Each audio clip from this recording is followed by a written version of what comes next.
آپ کا دوسرا سوال تھا صورتوں سے متعلق کہ جو ہم قرآن میں جو ہم نماز میں صورتیں پڑھتے ہیں سورہ فاتحہ کے بعد، تو کیا ان صورتوں کو ترتیب سے پہلی اور دوسری رکعت کی جو صورتیں ہیں ان کو ترتیب سے پڑھا جانا ضروری ہے؟ یعنی پہلی رکعت میں جو پڑھی ہے وہ ترتیب میں پیچھے آتی ہو اور جو دوسری رکعت میں پڑھی ہے وہ ترتیب میں بعد میں آتی ہو؟ تو اس کا جواب یہ ہے کہ یہ ضروری نہیں۔ اس کی وجہ ہے، دیکھیں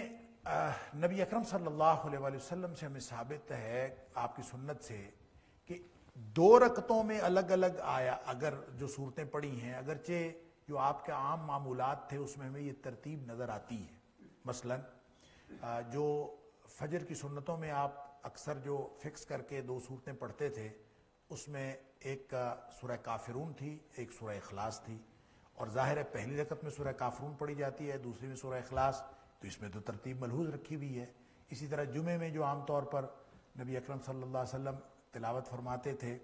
اس میں پہلی میں جو سورۃ الاعلیٰ ہے اور دوسری میں سورۃ الغاشیہ ہے، اس میں بھی ترتیب ملحوظ ہے۔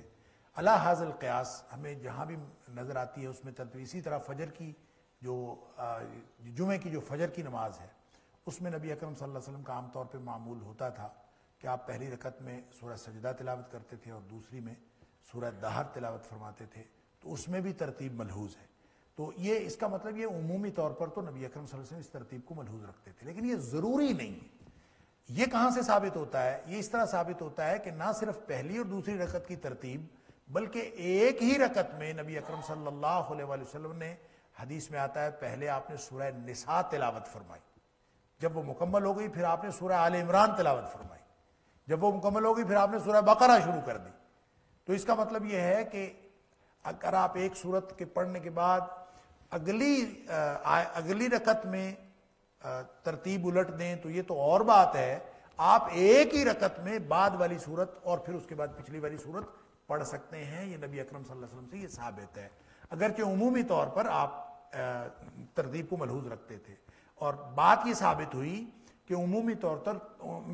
طور پر ترتیب کو ملحوظ رکھنا چاہیے، لیکن اگر آپ ترتیب کے خلاف یعنی صورت بعد والی صورت پہلے پڑھ لیں اور پہلے والی صورت بعد میں پڑھ لیں تو کوئی حرج نہیں۔ جیسے بعض اوقات لوگ جو ہیں، یہ عملاً ایک واقعہ ہوا کہ ایک شخص نے پہلی رکعت میں سورہ ناس پڑھ دی، مغرب کی نماز تھی غالباً، تو پہلی رکعت میں جس نے سورت پر ناس پڑھ دی تو اب دوسری رکعت میں ظاہر ہے کوئی سورت جو پڑھے گا وہ پیچھے سے ہوگی، وہ آگے سے تو ہونے سے رہی۔ تو اب اس کو یہ سمجھ نہ آئے کہ میں اب کیا کروں، وہ غلطی سے پڑھ بیٹھا، یہ جیسا بھی ہوا، حالانکہ اس میں کوئی غلطی نہیں تھی، اور وہ اگر دوسری رکعت میں کوئی بھی سورت قرآن سے پڑھ لیتا تو اس میں کوئی حرج نہیں تھا، لیکن چونکہ ناواقفیت کی وجہ سے وہ پریشان ہو گیا اور اس نے سجدہ صاف کیا، اس وجہ سے سجدہ صاف کیا کہ شاید میرے سے غلطی ہو گئی، میں بعد والی صورت پر۔ ایسا کوئی کچھ نہیں ہے، عمومی طور پر ترتیب ملحوظ رکھنی چاہیے، لیکن اگر صورتوں کی ترتیب الٹ ہو جائے تو کوئی حرج نہیں ہے۔ نبی کریم صلی اللہ علیہ وسلم کی سنت سے یہ بات ثابت ہے۔ لیکن